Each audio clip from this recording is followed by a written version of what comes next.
Welcome. आज हम भारत की आज़ादी की लड़ाई के एक बहुत ही महत्वपूर्ण मोड़ पर चर्चा कर रहे हैं। एक ऐसा वक्त जब शुरुआती राष्ट्रवाद की विनम्र प्रार्थनाएं विरोध प्रदर्शनों और जन आंदोलनों में बदल गईं। हाँ, बिल्कुल। हमारा सोर्स है IGNO MA history MHI 08 unit 8, जिसका टाइटल है towards radical and mass politics, स्वदेशी मूवमेंट, स्वदेशी आंदोलन। जी। ये यूनिट, ये दौर इसलिए इतना ज़रूरी है क्योंकि ये एक बुनियादी बदलाव दिखाता है। जो नरमपंथी राजनीति थी, जिसे पॉलिटिक्स ऑफ मेंडेंसी, भिक्षावृत्ति की राजनीति भी कहा गया, उससे हटकर एक ज़्यादा असर्टिव, पॉपुलर और कभी-कभी उग्रवादी राजनीति की तरफ ये एक शिफ्ट था। सही बात है। इस ट्रांजिशन को समझना मॉडर्न इंडियन हिस्ट्री को समझने के लिए, खासकर UPSC एस्पिरेंट्स के लिए बहुत ज़रूरी है। तो आज हम इसी दौर की गहराइयों में उतरेंगे। उग्रवाद का उदय, बंगाल का विभाजन, स्वदेशी आंदोलन के विभिन्न पहलू, क्रांतिकारी हिंसा का उभार और इसके लॉन्ग टर्म इम्पैक्ट क्या रहे। बिल्कुल। और इस चर्चा के अंत तक श्रोताओं को इस विषय की एक गहरी, न्यूआंस्ड समझ मिलेगी जो मेंस और प्रीलिम्स दोनों के लिए महत्वपूर्ण होगी। इंट्रोडक्शन, परिचय। चलिए शुरू करते हैं। बात है लेट 19th सेंचुरी की। इंडियन नेशनल कांग्रेस के अंदर ही जो मॉडरेट पॉलिटिक्स थी, नरमपंथी राजनीति, उसके प्रति असंतोष बढ़ रहा था। हाँ, बढ़ रहा था, क्योंकि उनके जो तरीके थे, पिटिशंस भेजना, सभाएं करना, उनसे कोई ठोस नतीजे नहीं मिल रहे थे। पॉलिटिक्स ऑफ मेंडिकेंसी वाली बात इसीलिए कही जाती थी कि बस याचना कर रहे हैं। और इसी फ्रस्ट्रेशन, इसी असंतोष ने जन्म दिया जिसे बाद में एक्सट्रीमिस्ट ट्रेंड, गरमपंथी प्रवृत्ति कहा गया, है ना? बिल्कुल। और इसमें प्रमुख नेता उभर कर आए, जैसे महाराष्ट्र से बाल गंगाधर तिलक, बंगाल से बिपिन चंद्र पाल और पंजाब से लाला लाजपत राय। इन्हें लाल बाल पाल भी कहा जाता है। हाँ, लाल बाल पाल। पर यह समझना जरूरी है कि ये ट्रेंड हर जगह एक जैसा नहीं था। इसमें रीजनल वेरिएशंस थे। तो आज के इस सेशन का हमारा ऑब्जेक्टिव यही है कि हम स्वदेशी मूवमेंट की उत्पत्ति, उसके विकास और उसके पतन को एक्सप्लोर करें, और साथ ही इसके बाद जो रेवोल्यूशनरी एक्टिविटीज, क्रांतिकारी गतिविधियां बढ़ीं, उनको भी समझें। जी, यही कोशिश रहेगी। बैकग्राउंड, पृष्ठभूमि। तो ये जो उग्रवाद, एक्सट्रीमिज्म की बात हम कर रहे हैं, इसके कारण क्या थे, बैकग्राउंड क्या था? शुरुआत करते हैं फैक्शनलिज्म से। कांग्रेस के अंदर ही काफी फैक्शनलिज्म चल रहा था, है ना? हाँ, बिल्कुल, ये एक अहम फैक्टर था। अलग अलग रीजन्स में अलग अलग गुट थे जिनके बीच काफी तनाव था। जैसे बंगाल में? बंगाल में देखो, एक तरफ सुरेंद्रनाथ बैनर्जी का गुट था, दूसरी तरफ मोतीलाल घोष का, फिर औरोबिंदो घोष और बिपिन चंद्र पाल, ब्रह्मा बांधवा उपाध्याय के बीच भी मतभेद थे। अच्छा, और महाराष्ट्र में? महाराष्ट्र में तो गोखले और तिलक के बीच का तनाव जग जाहिर था, खासकर पूना सार्वजनिक सभा को लेकर। पूना सार्वजनिक सभा। और मद्रास, पंजाब में भी ऐसा ही था। हाँ, मद्रास में माइलापुर क्लीक, एगमोर क्लीक और सबर्बन एलिट्स के बीच खींचतान थी। पंजाब में आर्य समाज में विभाजन हो गया था, कॉलेज ग्रुप और रिवाइवलिस्ट ग्रुप के बीच। तो ये जो अंदरूनी गुटबाजी थी, क्या यही कांग्रेस के विभाजन का मुख्य कारण बनी? देखो, सिर्फ फैक्शनलिज्म कहना शायद ठीक नहीं होगा। हाँ, ये एक फैक्टर था, लेकिन इसके साथ साथ मॉडरेट पॉलिटिक्स के प्रति गहरी निराशा भी थी। उनकी मेथड्स काम नहीं कर रही थी। अच्छा। तिलक ने 1899 में कांग्रेस के कॉन्स्टिट्यूशन में सुधार लाने की कोशिश भी की थी, लेकिन वो नाकाम रही। और इसमें फाइनेंशियल इश्यूज भी थे शायद? हाँ, बिल्कुल। कांग्रेस के पास फंड्स की कमी थी। जो बड़े कैपिटलिस्ट थे, उनसे ज्यादा पैसा नहीं आ रहा था, और राजाज या लैंडेड एलीट का पेट्रोनेज भी काफी नहीं था। एक और मुद्दा था सोशल रिफॉर्म का। जी हाँ।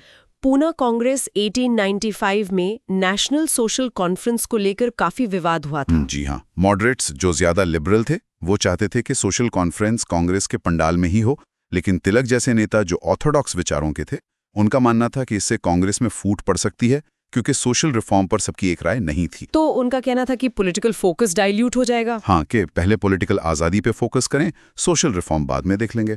इस बहस ने भी मॉडरेट्स और एक्सट्रीमिस्ट के बीच की खाई को और चौड़ा किया। एक तरह से मॉडरेट पॉलिटिक्स एक डेड एंड पर पहुंच चुकी थी। इसमें एक आयरनी भी है ना, कि मॉडरेट्स की जो इकोनॉमिक क्रिटिक थी ब्रिटिश रूल की, उसने ही कॉलोनियल रूल के खिलाफ गुस्सा भड़काने में मदद की। बिल्कुल सही। दादा भाई नौरोजी की ड्रेन थ्योरी, RC दत्त का काम, इन्होंने लोगों को समझाया कि कैसे ब्रिटिश रूल भारत को आर्थिक रूप से खोखला कर रहा है। इस समझ ने राष्ट्रवाद की आग को और हवा दी, भले ही वो मॉडरेट्स का इरादा न रहा हो। और फिर आते हैं लॉर्ड कर्जन। उनके एडमिनिस्ट्रेशन ने तो जैसे आग में घी डालने का काम किया। हाँ, लॉर्ड कर्जन 1899-1905 का दौर, वो डेस्पोटिक इंपीरियलिज्म यानी तानाशाही साम्राज्यवाद में यकीन रखते थे। उनका मानना था कि भारत पर सख्ती से शासन करना जरूरी है। फिट्स जेम्स स्टीफन्स और लिटन स्ट्रेची जैसे विचारकों का उन पर प्रभाव था। और उन्होंने कई ऐसे कदम उठाए जिनसे भारतीय, खासकर एजुकेटेड क्लास काफी नाराज हुए, जैसे Calcutta municipal amendment act 1899, Calcutta नगर निगम संशोधन अधिनियम 1899। जी, इस एक्ट ने इलेक्टेड रिप्रेजेंटेटिव्स की संख्या घटा दी, मतलब भारतीयों का म्युनिसिपल गवर्नेंस में दखल कम कर दिया। फिर इंडियन यूनिवर्सिटीज एक्ट, भारतीय विश्वविद्यालय अधिनियम। हाँ, 1904 का एक्ट। इससे कैलकाटा यूनिवर्सिटी जैसी संस्थाओं पर सरकारी नियंत्रण बहुत बढ़ गया। सेनेट में नॉमिनेटेड मेंबर ज्यादा हो गए, इलेक्टेड कम। ये यूनिवर्सिटीज नेशनलिस्ट विचारों का गढ़ बन रही थीं, तो सरकार उन्हें कंट्रोल करना चाहती थी। एजुकेटेड क्लास को ये सीधा हमला लगा अपनी ऑटोनॉमी पर। और Indian official secrets amendment act 1904, भारतीय शासकीय गुप्त बात संशोधन अधिनियम 1904। इसने प्रेस की फ्रीडम पर और पाबंदियां लगा दी। सरकारी गोपनीयता के नाम पर क्रिटिसिज्म को दबाना आसान हो गया। तो ये सारे कदम एक पैटर्न दिखाते हैं, भारतीयों के अधिकारों को कम करना, उन पर नियंत्रण बढ़ाना। बिल्कुल। और इन सब एक्शंस ने राष्ट्रवादी गुस्से को और भड़काया। माहौल तैयार हो रहा था एक बड़े विस्फोट के लिए, और वो विस्फोट हुआ पार्टीशन ऑफ बंगाल के साथ। पार्टीशन ऑफ बंगाल, बंगाल का विभाजन। तो अब आते हैं कर्जन के सबसे इनफेमस, सबसे विवादास्पद कदम पर, पार्टीशन ऑफ बंगाल 1905, बंगाल का विभाजन। ऑफिशियली क्या कारण बताया गया था? ऑफिशियल रीजन दिया गया एडमिनिस्ट्रेटिव कन्वीनियंस, प्रशासनिक सुविधा। कहा गया कि बंगाल का प्रोविंस बहुत बड़ा है, आबादी बहुत ज्यादा है, भाषाई विविधता है, लिंग्विस्टिक डाइवर्सिटी है, इसलिए इसे मैनेज करना मुश्किल है। लेकिन असल इरादे कुछ और थे। हाँ, असल इरादे पूरी तरह पॉलिटिकल थे।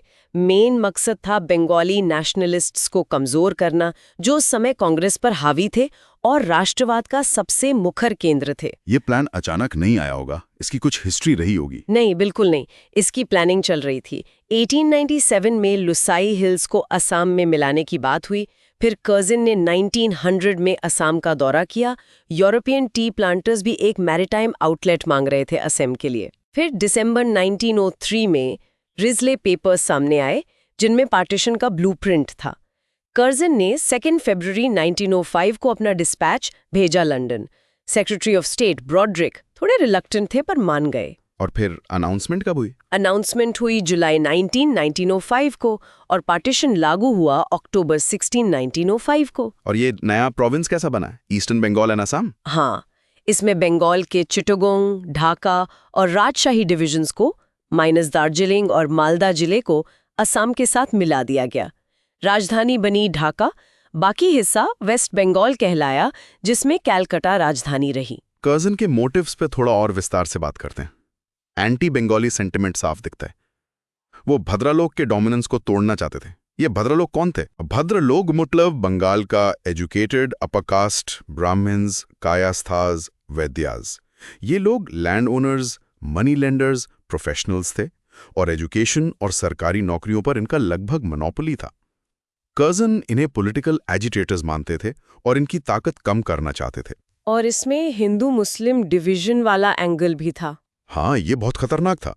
कर्जन ने फरवरी 1904 में ढाका में एक भाषण दिया, जिसमें उन्होंने मुसलमानों को लुभाने की कोशिश की।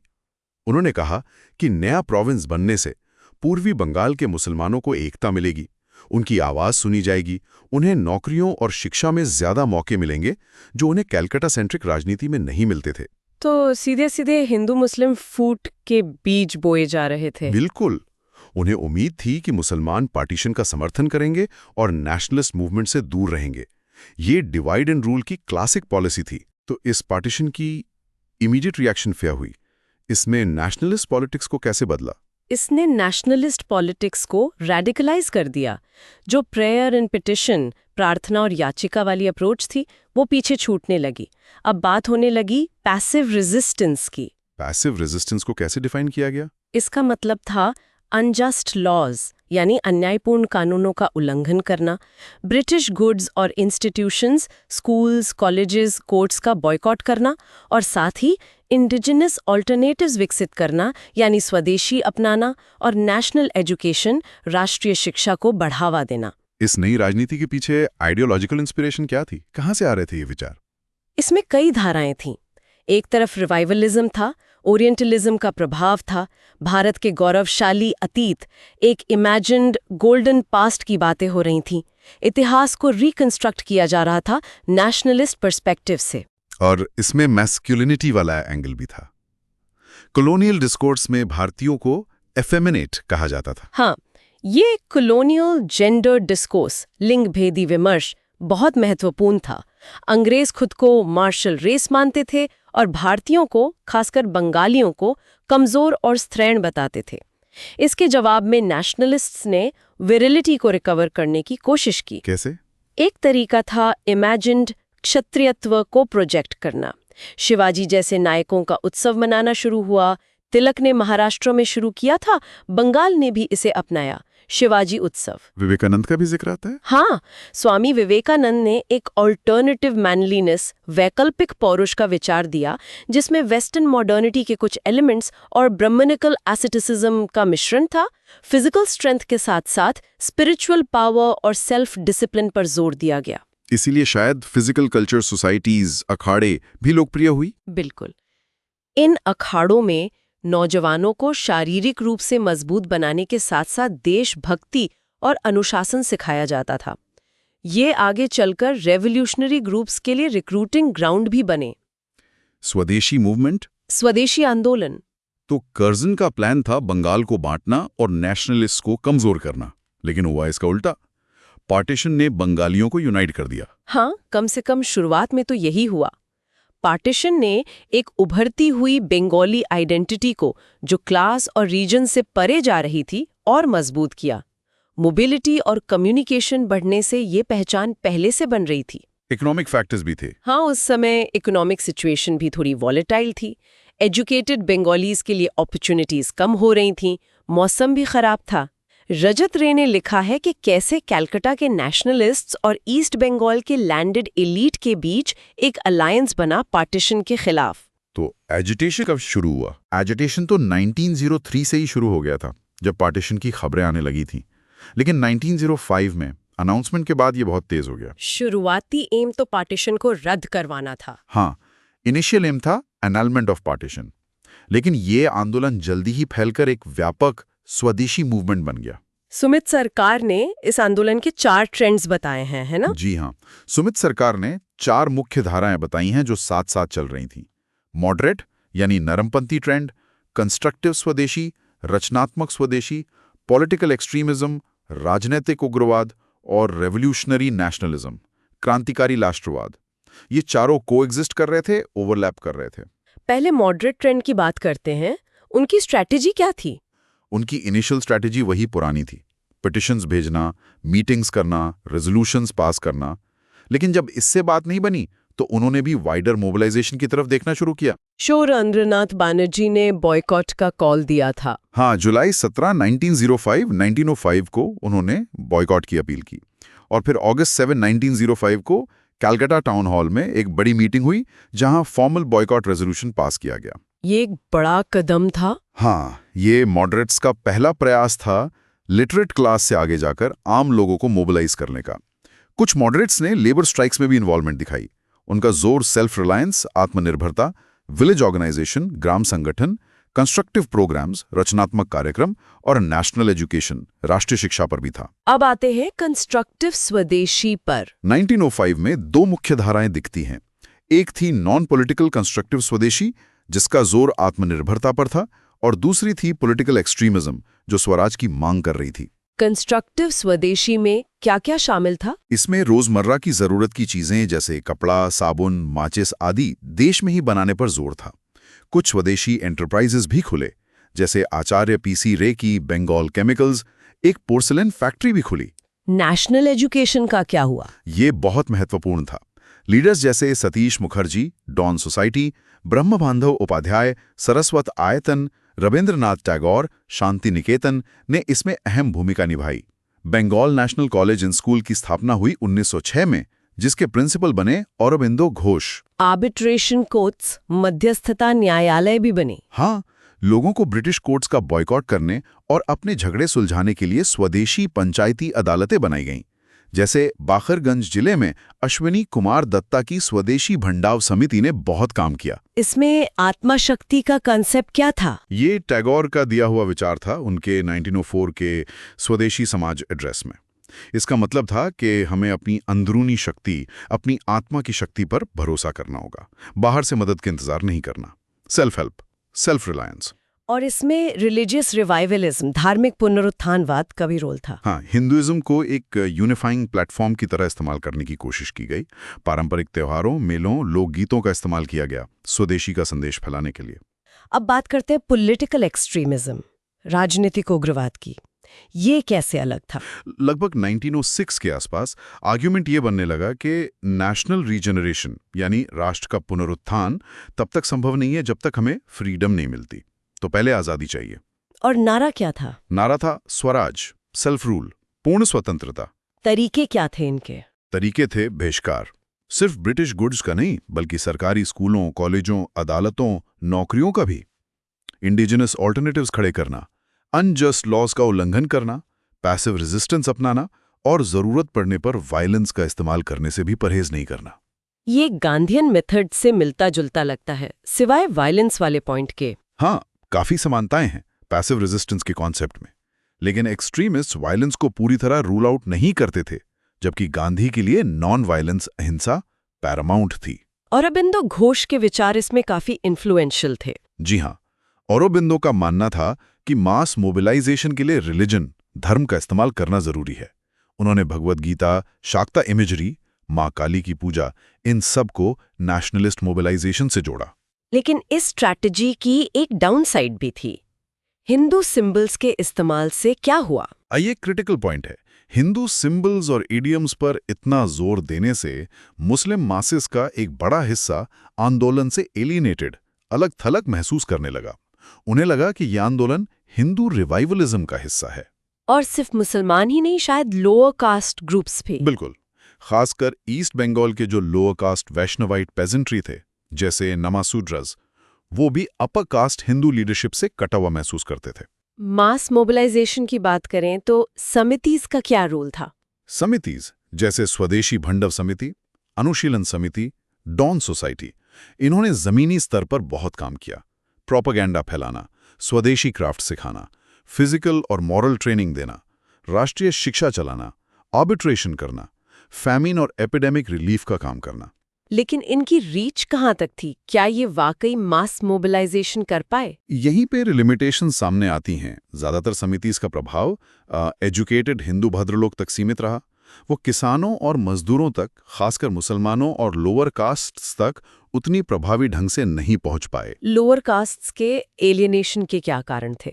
एक तो लीडरशिप अपर कास्ट थी, दूसरा कई बार बॉयकॉट लागू करवाने के लिए सोशल कोएजन, सामाजिक बहिष्कार का इस्तेमाल किया गया, जिससे लोअर कास्ट्स जैसे राजवंशीज और नामुशूद्रस नाराज हुए।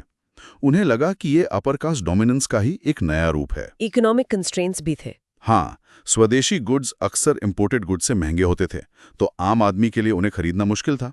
नेशनल स्कूल्स की संख्या भी बहुत कम थी, वो ब्रिटिश स्कूल्स का वायबल ऑल्टरनेटिव नहीं बन पाए। इंडस्ट्रियल वर्कर्स में भी रीच लिमिटेड थी, खासकर जो माइग्रेंट वर्कर्स थे, उन तक ये आंदोलन नहीं पहुंच पाया। तो इन्हीं लिमिटेशंस की वजह से बॉयकॉट मूवमेंट 1908 तक डिक्लाइन होने लगा। हाँ, काफी हद तक।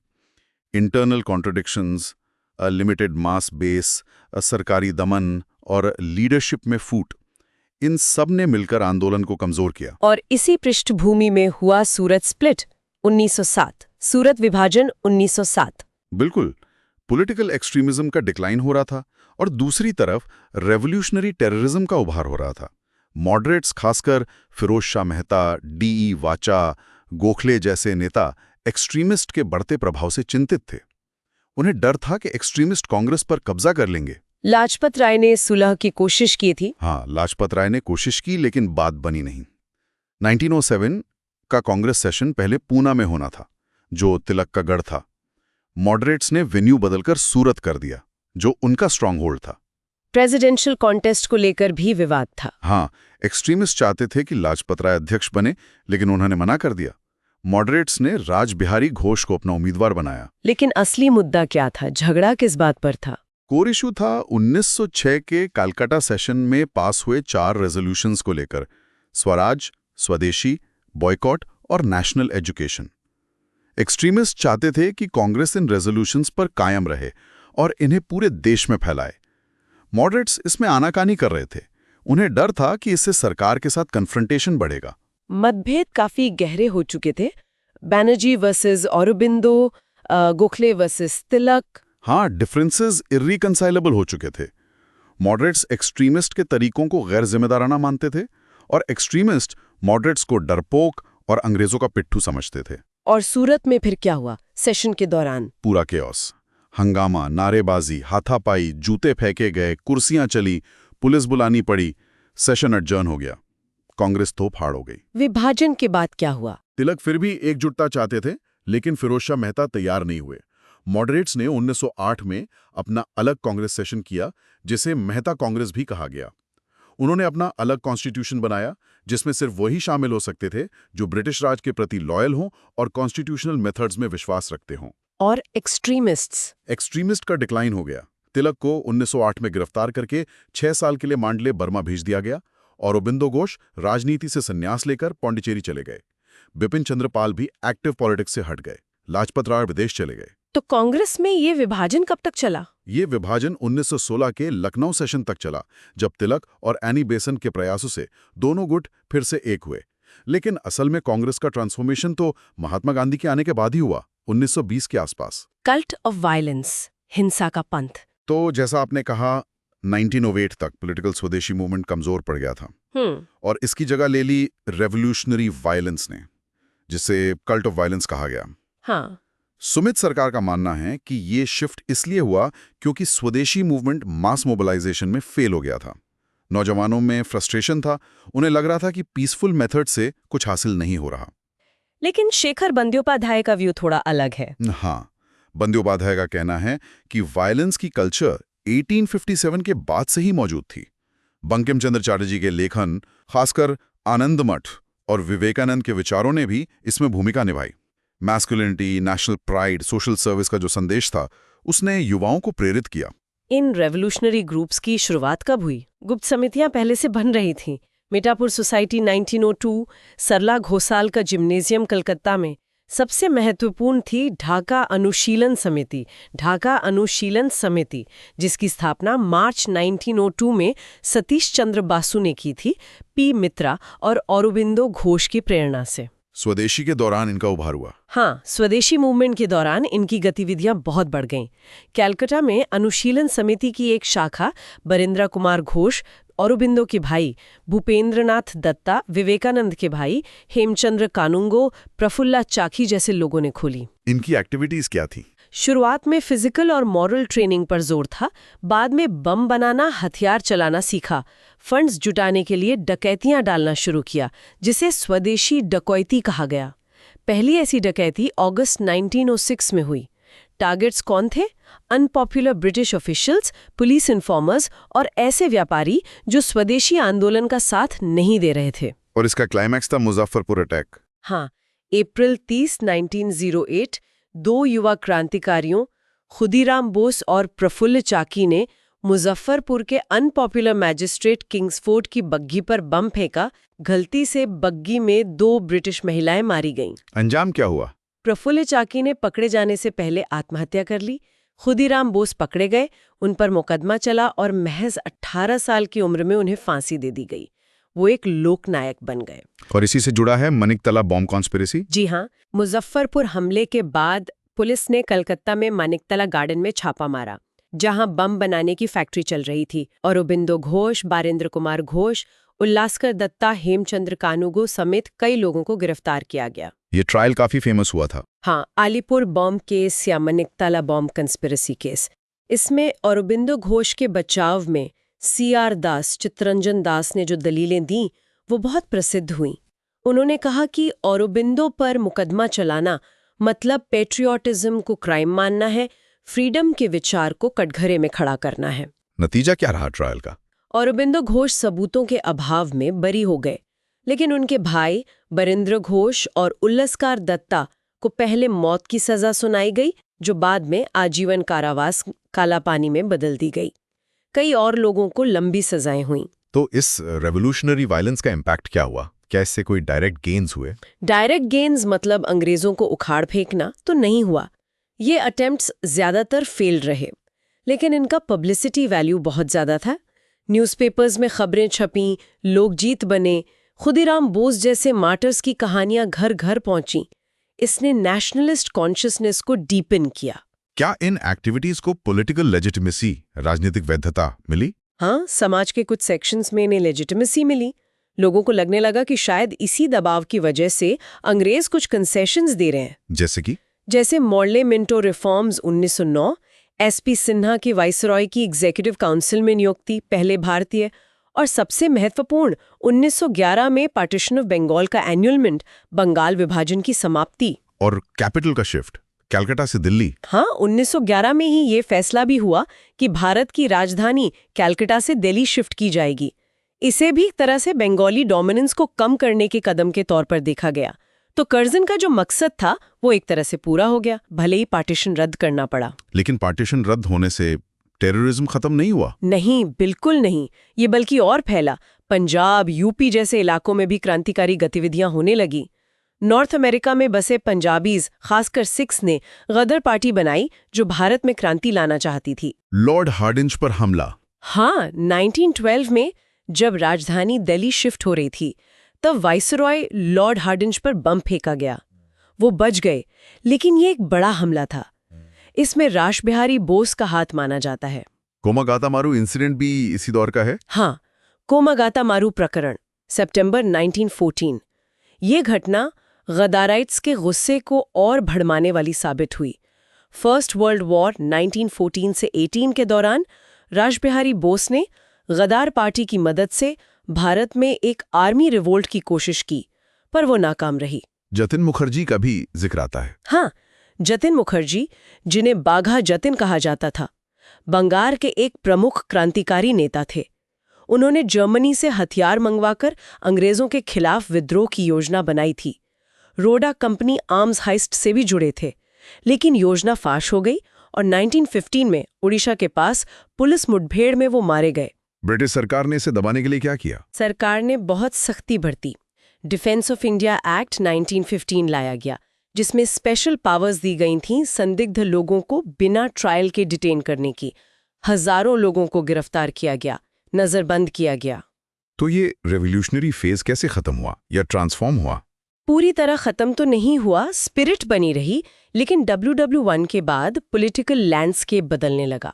ये स्पिरिट आगे चलकर रॉलेट बिल्स के खिलाफ हुए लोकप्रिय आंदोलनों में मर्ज हो गई, और फिर महात्मा गांधी का आगमन हुआ, जिन्होंने राजनीति की दिशा बदल दी, वायोलेंस से नॉन वायलेंस की ओर, एलीट एक्शन से मास एक्शन की ओर। इम्पैक्ट ऑफ स्वदेशी मूवमेंट, स्वदेशी आंदोलन का प्रभाव। तो अब अगर हम पूरे स्वदेशी मूवमेंट के इम्पैक्ट का आकलन करें तो सबसे बड़ा असर क्या था? सबसे बड़ा असर था कि नेशनलिज्म, राष्ट्रवाद अब सिर्फ एलीट्स तक सीमित नहीं रहा, ये ज्यादा फैला, खासकर स्टूडेंट्स और टीचर्स के बीच। पब्लिक कल्चर में नेशनलिज्म रच बस गया, अखबारों में, बहसों में, लोकगीतों में, नाटकों में, या तक कि कार्टून्स में भी। ब्रिटिश ब्रूटैलिटी का चित्रण। हाँ, पुलिस का दमन, अंग्रेजों की क्रूरता और उसके सामने भारतीयों की आकांक्षाएं, इनका चित्रण खूब हुआ।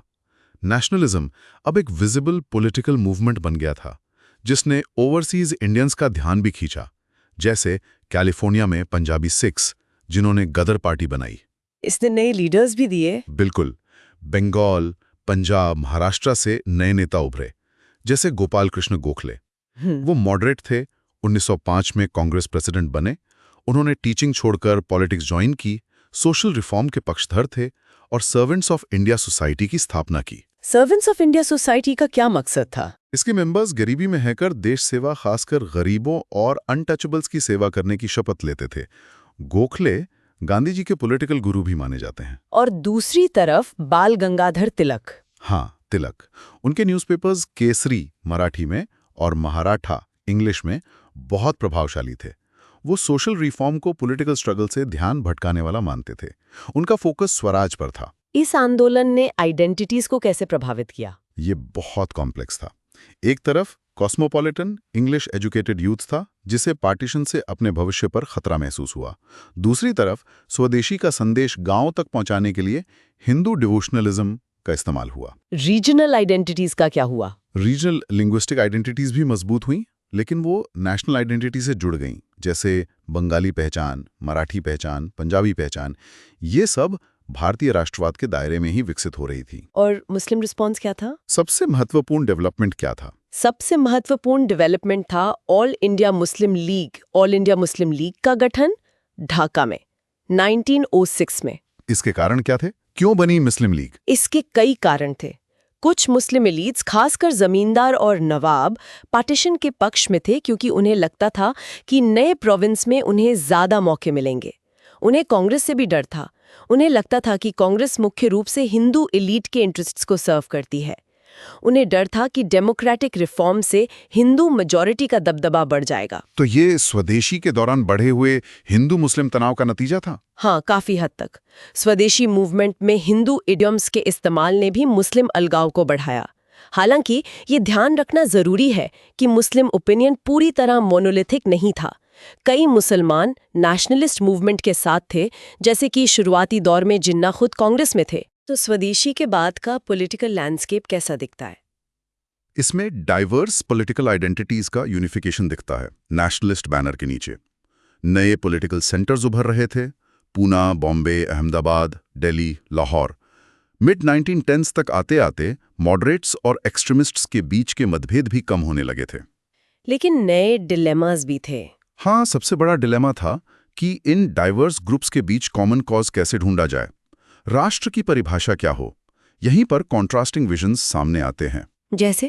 जैसे महात्मा गांधी का हिंद स्वराज 1909-1910, जो एक non violent decentralised village based society की बात करता था, और दूसरी तरफ वी.डी. सावरकर का the Indian war of independence 1857 पर लिखी किताब, जो एक मिलिटेंट हिंदू नेशनलिस्ट पर्सपेक्टिव पेश करता था। होम रूल लीग्स का भी जिक्र आता है। हाँ, 1915 तक तिलक और एनी बेसेंट की होम रूल लीग्स काफी एक्टिव हो गई थी, जो सेल्फ गवर्नमेंट की मांग कर रही थी। C.R. दास का अप्रोच क्या था? चित्तरंजन दास, C.R. दास ने एक प्रैग्मेटिक अप्रोच अपनाई। उन्होंने कहा कि राष्ट्र की परिभाषा भारत की इंक्लूसिव कल्चर पर आधारित होनी चाहिए, जो विभिन्न समुदायों को साथ लेकर चले। गांधी जी ने भी कॉम्पोजिट कल्चर, मिश्रित संस्कृति की बात की। हाँ, गांधी जी ने नॉन कॉपरेशन खिलाफत मूवमेंट के दौरान हिंदू मुस्लिम यूनिटी पर बहुत जोर दिया और भारत की कॉम्पोजिट कल्चर की बात की। लेकिन स्वदेशी एरा के दौरान जो हिंदू मुस्लिम सांप्रदायिकता की खाई गहरी हुई थी, वो बनी रही। 1920s में कई जगह दंगे हुए, जो दिखाते थे कि डिविजन्स कितने गहरे थे। सारांश। तो चलिए इस पूरी चर्चा को संक्षेप में समराइज करते हैं। यूनिट 8 ने हमें क्या सिखाया? सबसे पहले, स्वदेशी मूवमेंट भारतीय राष्ट्रवाद की एक बड़ी उपलब्धि थी। इसने आंदोलन का आधार वसी किया। ये शुरू हुआ मॉडरेट पॉलिटिक्स की विफलताओं और कर्जन की नीतियों, खासकर पार्टीशन ऑफ बंगाल के रिएक्शन में। हाँ, इसके मुख्य तरीके थे बॉयकॉट, बहिष्कार, स्वदेशी एंटरप्राइजेस, स्वदेशी उद्यम, नेशनल एजुकेशन, राष्ट्रीय शिक्षा, पैसिव रेजिस्टेंस, निष्क्रिय प्रतिरोध और आखिर में रेवोल्यूशनरी वायलेंस, क्रांतिकारी हिंसा। हमने इसके अलग अलग फेजेस और ट्रेंड्स देखे: मॉडरेट, कंस्ट्रक्टिव, एक्सट्रीमिस्ट और रेवोल्यूशनरी। महत्वपूर्ण घटनाएं थीं partition of Bengal 1905, Surat split 1907, Muzaffarpur bombing और मैनिकटाला केस 1908, गदर एक्टिविटीज और फिर एन्यूअलमेंट ऑफ पार्टीशन 1911। और इसका इम्पैक्ट? नेशनलिज्म का प्रसार हुआ, नए नेता उभरे। लेकिन साथ ही ऑल इंडिया मुस्लिम लीग का गठन हुआ और कम्युनल टेंशन्स बढ़ी, जिसका असर आगे चलकर भारत के भविष्य पर पड़ा। एक्सरसाइजेज, अभ्यास। INO के टेक्स्ट में कुछ एक्सरसाइज क्वेश्चंस भी दिए गए हैं, जो श्रोताओं को इस चर्चा के आधार पर सोचने में मदद कर सकते हैं।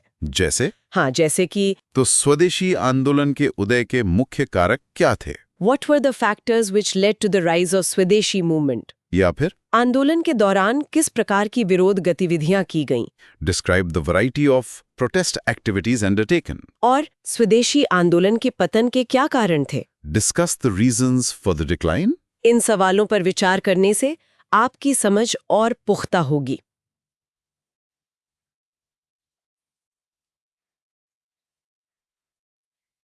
आउटरो, उपसंहार। तो इस पूरी चर्चा की टी टेकअवेज जो यूपीएससी के लिहाज से बिल्कुल याद रखने चाहिए वो हैं, पहला, भारतीय राजनीति में मॉडरेट पिटिशनिंग से मास एक्शन और रेडिकल पॉलिटिक्स की तरफ शिफ्ट। दूसरा, की कॉन्सेप्ट्स जैसे स्वदेशी, स्वराज, पैसिव रेजिस्टेंस का मतलब और महत्व। तीसरा, partition of Bengal, Surat split, annulment of partition जैसी प्रमुख घटनाएं और उनका कंटेक्स्ट। और चौथा, इसका दोहरा प्रभाव, राष्ट्रवाद का प्रसार और साथ ही सांप्रदायिक विभाजन का गहरा होना। बिल्कुल, ये दौर समझना यूपीएससी के लिए बहुत जरूरी है। मॉडर्न हिस्ट्री सिलेबस का ये एक अहम हिस्सा है। ये हमें बाद के आंदोलनों की जड़ें समझने में मदद करता है, कम्युनल पॉलिटिक्स की शुरुआत को समझने में मदद करता है और ब्रिटिश रूल के नेचर को समझने में मदद करता है। सही बात है। ये सिर्फ इतिहास नहीं है, ये आज के भारत को समझने की भी कुंजी है। भारत के बनने की कहानी का एक अहम मोड़ था। जरूरत पड़े तो इसे दोबारा सुने ताकि सारे डिटेल्स अच्छी तरह समझ आ जाएं। हाँ, बिल्कुल। ताकि हम आपके लिए ऐसा हाई क्वालिटी कंटेंट लाते रहें। Keep learning, keep growing. और जाते जाते एक विचार छोड़ जाता हूं जिस पर आप सोच सकते हैं। स्वदेशी युग के दौरान जो गहरे सांप्रदायिक विभाजन उभरे और बढ़े, उनको देखते हुए क्या 1947 में भारत का विभाजन एक अनअवॉइडेबल कॉन्सिक्वेंस था, एक अपरिहार्य परिणाम था जो इसी दौर में तय हो गया था? या फिर क्या बाद में राष्ट्रवादी नेताओं द्वारा अलग विकल्प चुनने से कोई और नतीजा निकल सकता था? सोचिएगा जरूर।